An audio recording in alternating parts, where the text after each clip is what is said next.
Liquor వ్యవహారం మీద జరుగుతున్న దర్యాప్తు సెగ వైఎస్ఆర్సీపీకి బాగానే తగులుతోంది. అసలు ఈ మొత్తం కుంభకోణానికి మాకు ఏం సంబంధం లేదు. ఇందులో ఎవరైతే నిందితులు ఉన్నారో ఇప్పటిదాకా అరెస్ట్ అయిన వాళ్ళంతా కూడా నిజానికి తెలుగుదేశం పార్టీకి చెందిన వాళ్ళు అన్నట్టుగా ఇవాళ తాజాగా కథనం రాశారు. ముఖ్య నేత సమర్పించు మందు పాత్రలు అంటే రోల్స్ అన్నమాట. వీళ్ళందరూ టీడీపీ వాళ్ళు, వీళ్ళందరి చేత ఇక్కడ పాత్ర వేయిస్తున్నారు చంద్రబాబు నాయుడు.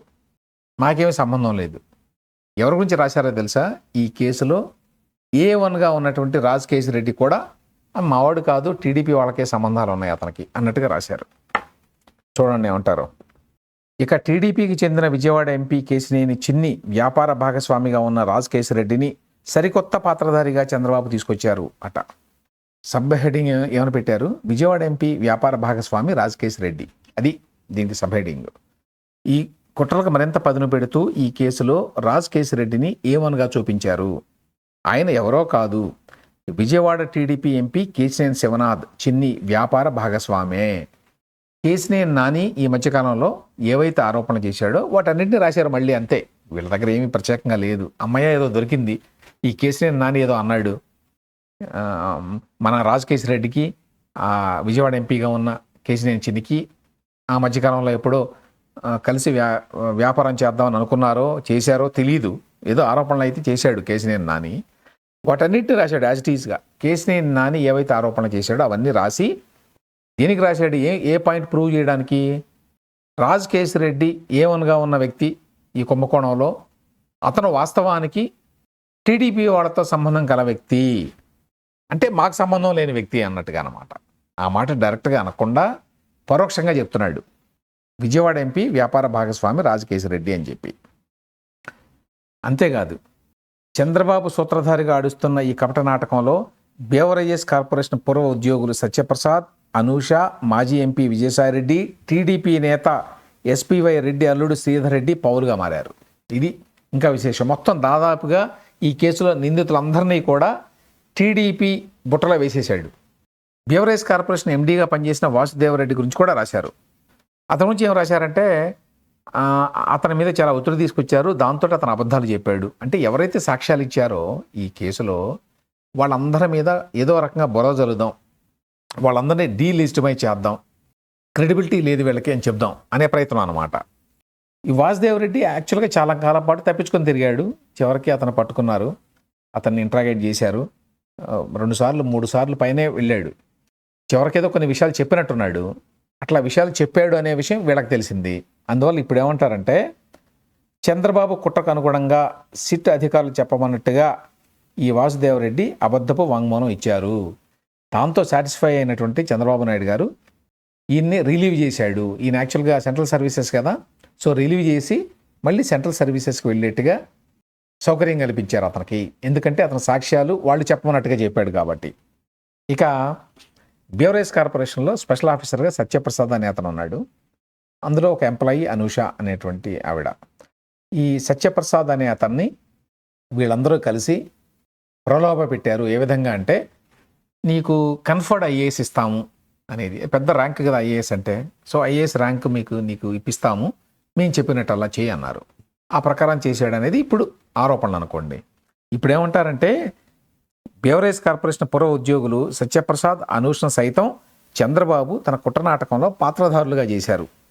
వారిని కూడా సిట్ అధికారులు భయపెట్టి బెదిరించి దారికి తెచ్చుకున్నారు. దాంతో సిట్ అధికారులు చెప్పినట్టుగా సత్యప్రసాద్, అనూష అబద్ధపు వాంగ్మూలాలు ఇచ్చారు. ఈ అనూష అనే ఆవిడ్ని విజయసాయిరెడ్డి రికమెండ్ చేసి అక్కడ పెట్టారట బేవరేజ్ కార్పొరేషన్లో. ఎందుకోసం? ఒక స్పెషల్ పర్పస్. అదేమిటంటే, ఏ రోజుకి ఆ రోజు లెక్కలు వస్తాయి కదా, ఫలానా సప్లయర్ దగ్గర నుంచి ఇంత మందు కొన్నారు ఇవాళ, చాలామంది సప్లయర్స్ ఉంటారు, వాళ్ళంతా ఇంత మందు ఇవాళ సప్లై చేశారు, అవన్నీ వస్తాయి బేవరేజ్ కార్పొరేషన్కి. ఆ డిపార్ట్మెంట్ ఉంటుంది, ఆ డిపార్ట్మెంట్లో ఏమైనా పెట్టారట. సో ఈవిడ అవన్నీ తీసుకొని ఏ రోజుకి ఆ రోజు ఆ లెక్కలన్నీ వేసి రాజకేశ్ రెడ్డికి పంపించాలి. ఆయన ఇంటర్న్ తన మనుషులకి పని అప్పచెప్తాడు. ఏంటి, ఇదిగో ఇవాళ ఈ డిస్టిలరీ వాళ్ళ దగ్గర నుంచి ఇంత, సప్లయర్ దగ్గర నుంచి ఇంత మందు తీసుకున్నాము, కాబట్టి మనకి అతను ఇంత కట్టివ్వాలి, ఇందులో వెళ్ళి వసూలు చేసుకురండి అని. సో ఆవిడ ఉద్యోగం అదనమాట. ఇప్పుడు వాళ్ళంతా కూడా విషయాలన్నీ చెప్పేశారు. అందువల్ల ఈ సత్యప్రసాద్, అనూష అబద్ధపు వాంగ్మూలాలు ఇచ్చారు అని చెప్పి రాశాడు. ఇక అసలు విషయం, విజయసాయిరెడ్డి రాజకీయ పాత్రధారి విజయసాయిరెడ్డి అనే సబ్హెడ్డింగ్ తోటి చాలా రాశారు. అనంతరం చంద్రబాబు పక్కా పన్నాగంతో తన కుట్రలో రాజకీయ నేతను పాత్రధారిగా ప్రవేశపెట్టారు. అది మరెవరో కాదు, మాజీ ఎంపీ వి విజయసాయిరెడ్డి. ఆయన తన వైపు తిప్పుకొని ఆయన చేత అబద్ధపు సాక్ష్యాలు ఇప్పించారు అని అర్థం వచ్చేట్టుగా రాశారు. ఇదంతా రాజ్యసభలో టీడీపీ కూటమికి ప్రయోజనం కలిగించేందుకే ఆయన రాజీనామా చేశారు అని కూడా అన్నారు. అనంతరం వైఎస్ఆర్సీపీ ప్రభుత్వ మద్య విధానంపై టీడీపీ కూటమి సర్కారు బనాయించిన అక్రమ కేసుకు ఆయన వంత పాడటం అసలు కుట్రను బట్టబయలు చేసింది. సో విజయసాయిరెడ్డి వంత పాడాడు. విజయసాయిరెడ్డి అన్నాడు కదా మొత్తం చెప్పేస్తాను నేను అని. ఆయనే చెప్పాడు ఫస్ట్, ఈ రాజకేశ్వర రెడ్డే దీని వెనక సూత్రధారి పాత్రధారి అని. అందువల్ల అన్నమాట కాకినాడ పోర్టులో వాటాల బదిలీపై కేసు విచారణకు హాజరైన విజయసాయిరెడ్డి బయటకు వచ్చాక మద్యం అక్రమ కేసు గురించి మాట్లాడారు అంటే దీని వెనక ఉన్న వ్యూహాన్ని అర్థం చేసుకోవచ్చు అని చివరికి ఏం చేశారంటే విజయసాయిరెడ్డి కూడా టీడీపీకి అనుకూలంగానే ఈ ప్రకటనలన్నీ చేస్తున్నాడు, టీడీపీతో చేతులు కలిపాడు అని అర్థం వచ్చేట్టుగా రాశారు ఇదంతా. ఇంకా గమ్మత్ ఏమిటంటే సజ్జల శ్రీధర్ రెడ్డి అనే అతను రాజకేశ్వర రెడ్డితో కలిసి ఏదో ఒక కంపెనీ పెట్టుకుని దానికి అరవిందో దగ్గర అప్పులు కూడా తెచ్చుకొని ఏదో నడుపుకున్నారో చేశారు వ్యవహారం. ఇప్పుడు సడన్గా ఈ సజ్జల శ్రీధర్ రెడ్డి అనే వ్యక్తి టీడీపీ నేత అని చెప్పి రాస్తున్నారు. తాజాగా తెరపైకి టీడీపీ నేత శ్రీధర్ రెడ్డి అట చూడండి. అతనేమో ఆల్రెడీ కేసులో నిందితుడిగా పెట్టి అరెస్ట్ కూడా చేశారు, జైల్లో ఉన్నాడు అతను, విజయవాడ సబ్ జైల్లో. రెడ్ బుక్ కపట నాటకంలో చంద్రబాబు తాజాగా టీడీపీ నేత శ్రీధర్ రెడ్డిని తెరపైకి తెచ్చారు అంటే వీళ్ళందరినీ ఇప్పుడు మా వాళ్ళు కాదు పోండి అని చెప్పి వదిలేస్తున్నారన్నమాట అని అర్థం చేసుకోవాలి. 2014లో వైఎస్ఆర్సీపీ తరఫున ఎస్పీవై రెడ్డి గారు గెలిచాడు. అంతకుముందు కాంగ్రెస్ పార్టీలో ఉండేవాడు ఆయన, ఆ తర్వాత చనిపోయాడు అనుకోండి. 2019 ఎన్నికల ముందు ఆయన టీడీపీలో చేరాడు. టీడీపీ తరఫున పోటీ కూడా చేసినట్టున్నాడు, ఓడిపోయాడు అప్పుడు, ఆ తర్వాత చనిపోయారు ఆయన. అయితే దాన్ని పట్టుకొని వీళ్ళంతా మొదటి నుంచి టీడీపీ ఫ్యామిలీ అన్నట్టుగా రాస్తున్నారు. అబద్ధం. యాక్చువల్గా కాంగ్రెస్ ఫ్యామిలీ ఎస్పీవై రెడ్డి వాళ్ళది ఫస్ట్ నుంచి కూడా. మధ్యలో టీడీపీలోకి వచ్చారు, తర్వాత ఆయన చనిపోయాడు. కాబట్టి సజ్జల శ్రీధర్ రెడ్డి పాత్ర ఏమిటో మనకు తెలియదు. కానీ 2019లో జగన్మోహన్ రెడ్డి వచ్చిన తర్వాత రాజకేశ్వర రెడ్డితో కలిసి ఈ మద్యం కుంభకోణంలో ఆయన కూడా పాత్ర పోషించాడు. అందుకనే ఇప్పుడు ఆయన్ని నిందితుడిగా పెట్టి జైలుకు పంపించారు. వాస్తవాలు ఇవైతే వీళ్ళు ఎట్లా రాస్తున్నారంటే టీడీపీలోకి ఫిరాయించిన ఎస్పీవై రెడ్డికి ఆయన అల్లుడు కావటం గమనార్హం. అందుకే ఎస్పీవై రెడ్డి కుటుంబ డిస్టిలరీకి టీడీపీ ప్రభుత్వం అనుమతి ఇచ్చింది. ఆయన టీడీపీలోకి మారాడు కాబట్టి అప్పట్లో ఇచ్చుంటారు. అప్పటి నుంచి శ్రీధర్ రెడ్డి టీడీపీ కూటమిలో రాజకీయంగా క్రియాశీలకంగా వ్యవహరిస్తున్నారు అని చెప్పి టీడీపీ అకౌంట్లో వేసేశారు అతన్ని. ప్రస్తుతం ఆయనతో అబద్ధపు వాంగ్మూలం ఇప్పించి వైఎస్ఆర్సీపీపై దుష్ప్రచారం చేయించేందుకు సిట్ కుట్ర పన్నుతుండటం గమనార్హం. అంటే ఇతను కూడా చాలా విషయాలు చెప్పాడని వీళ్ళకి తెలిసిందనమాట. అందుకని ఇతను టీడీపీ అసలు మాకు సంబంధం లేదు ఇతనితోటే చెప్తున్నారు. ఇక ఈ కేసులో మిగిలిన వ్యక్తులు ఎవరు? Retired IAS Dhananjaya Reddy. Retired IAS అంటే కన్ఫర్డ్ ఐఏఎస్. ఇతను కూడా వైఎస్ రాజశేఖర రెడ్డి ఇచ్చాడు ఆ పదవి, ఆ ప్రమోషన్ పైకి తన్నాడు ఒకసారి ఆయన ఉన్నప్పుడు. సో ధనంజయ రెడ్డి, అట్లాగే ఓఎస్డి కృష్ణమోహన్ రెడ్డి, అలాగే భారతీ సిమెంట్స్ డైరెక్టర్ బాలాజీ గోవిందప్ప. వీళ్ళ ముగ్గురిని మా వాళ్ళు కాదు, వీళ్ళు టీడీపీ వాళ్ళని చెప్పి అనలేడు కదా. అందుకని దీనికి ఇంకో రకమైన ఆర్గ్యుమెంట్ తీసుకొచ్చారు. ఏంటి అసలు ఈ అధికారులకి ఏం సంబంధం? ఈ ధనంజయ రెడ్డి సీఎంఓలో ఉండేవాడు, ఆయనకేం సంబంధం లిక్కర్ కుంభకోణంతో? ఓఎస్డి కృష్ణమోహన్ రెడ్డికి ఏం సంబంధం? అలాగే బాలాజీ గోవిందప్ప ఈయన గురించి రాసినప్పుడు వేరే విషయాలు, ఆసక్తికరమైన విషయాలు రాశారు. అదేమిటంటే వైఎస్ జగన్ కుటుంబ కంపెనీ కాదట భారతీ సిమెంట్స్. ఈ బాలాజీ గోవిందప్ప అసలు భారతీ సిమెంట్స్లో డైరెక్టర్ కాదట, వికాట్ కంపెనీలో డైరెక్టర్ అట. ఎట్లా? 2010లో భారతీ సిమెంట్స్లో 51% వాటాని జగన్మోహన్ రెడ్డి అమ్మాడు. ఇక్కడ గుర్తుంచుకోవాల్సింది ఏమిటంటే అప్పటికి సిబిఐ, ఈడీ కేసులు ఇంకా నమోదు కాల. సో ఆ టైంలో అమ్ముకోగలిగాడు. ఎందుకు అమ్ముకున్నాడు? మోస్ట్ ప్రాబబ్లీ వైట్ చేసుకోవడానికి మనీ అంతా. చాలామంది చేత అందులో పెట్టుబడులు పెట్టించాడు. పెద్ద పెద్ద సిమెంట్ కంపెనీల వాళ్ళు జగన్మోహన్ రెడ్డి కొత్తగా పెట్టిన భారతీ సిమెంట్స్ అద్భుతంగా ఉండబోతోంది ఈ కంపెనీని ముందే ఊహించి ఎక్కువ రేటుకి షేర్లు కొన్నారు.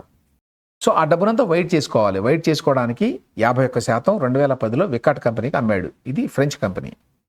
అప్పట్లోనే 2000కి పైగా 2000 కోట్ల రూపాయలకి పైగా అప్పట్లోనే దీనికి వాల్యుయేషన్ వేశారు. ఈయనకి కొన్ని వందల కోట్లు వచ్చింది అందులో. కరెక్ట్గా ఎంత వచ్చిందో మనకు తెలియదు. ఇంకా 49% ఉంది. అందులో మెజారిటీ వాటా జగన్మోహన్ రెడ్డి కుటుంబ సభ్యులదే.